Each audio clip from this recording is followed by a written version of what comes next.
Hello, I'm probably Bruce Devlin and this is definitely Bruce's Shorts. Now, whether you're using an online service or running an online service, identity is important.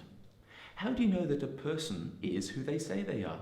Think of the typical registration experience. You enter a username and a password and now you have an account. Unfortunately, the remote site doesn't really know anything about you at this stage. You might in fact be a remote software robot trying to hack in. The site might want to authenticate that you're actually a human by asking you some text or some puzzly questions.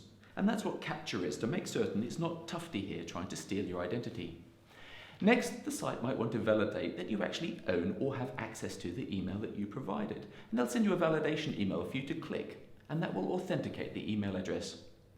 Now, by this stage, the site will probably trust that you're a human and that the email is probably yours. But your identity is still fragile because email accounts can be hacked and CAPTCHA is not perfect. The next authentication step to protect your account is known as 2FA, or two-factor authentication. Here, we rely on verification codes sent by SMS, email, or maybe generated directly by a cryptographic app like Google Authenticator here.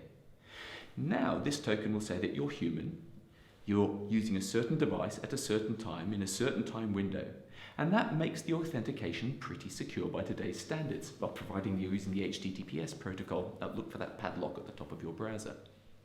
This is pretty much the standard for consumer banking and financial apps today. And if your business or online identity has value similar to the value in your bank account, then you should be using two-factor authentication for all of your sites. It only takes a hack of the weakest link for your identity to be stolen. And the weakest link could easily be your home computer and your home domestic router. So take care of your identity, because if somebody steals it, they're now you. Be safe out there, folks, and keep watching Bruce's Shorts for the next episode on security.